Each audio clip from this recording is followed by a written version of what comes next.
Tayo magmamarinid ng manok na pang-adobo. Ito ay hinugasan ko na, ibinabad ko muna ng baking soda at vinegar kasi para matanggal yung langsa niya. So which is malinis na ito. So ngayon, iano na natin, marinid natin. Imamarinid natin ito ng overnight. So ayan, lagyan natin ng paminta, bay leaves. Ayan. Then lalagyan natin ng onion powder.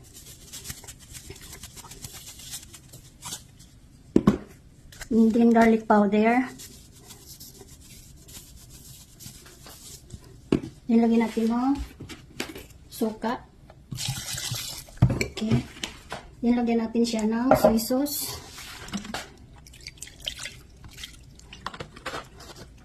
Then oyster sauce.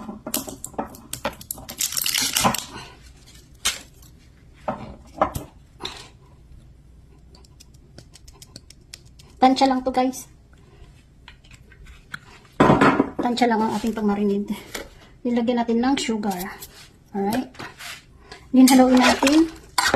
Marinade natin ito ng overnight guys.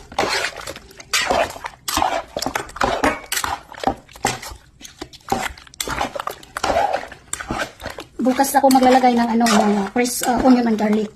Sa ngayon powder lang ang nilagay ko dito. So okay. So alright, i-overnight natin itong marinade. Ito na guys yung in-overnight natin marinade chicken para lulutuin na natin siya. Ito yung aadobohin natin. Lagyan na natin siya ng fresh onion. Ayan. Lagyan na natin yan. And then garlic.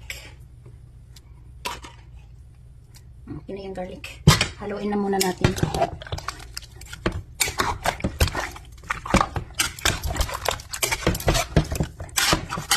Bago natin lutuin, haluin muna. Then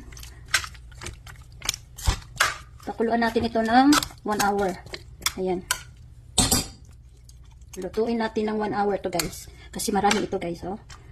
At ang aking kapitbahay, ang sabi niya gusto niya ng maraming sauce. So maraming sabaw. Yun ang gusto niya. So titingnan natin pagka maraming sabaw.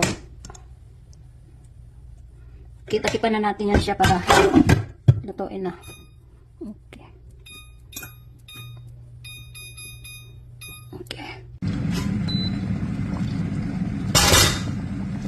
Ayan.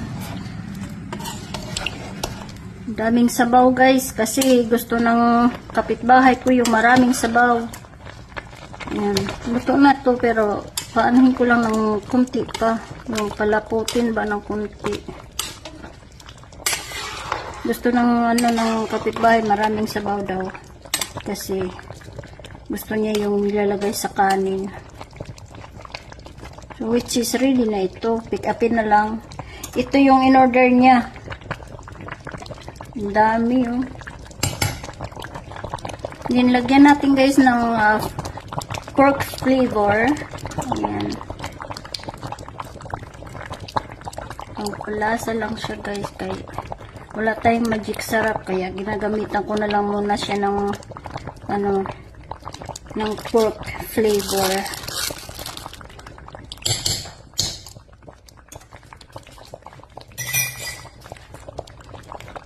Then lagyan natin ng kunti pang paminta. Ayan. Kunti pa. Lagyan natin ng chili.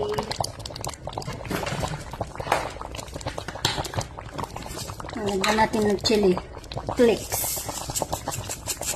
Kunti lang kay baka maanghang. Hindi yan ang gustuhan. Ayan. Haluin na natin. Bago maduro. Lutong-luto na ito guys. Oh. Baka maduro. Kakahiya pag durog. Ang daming sabaw eh.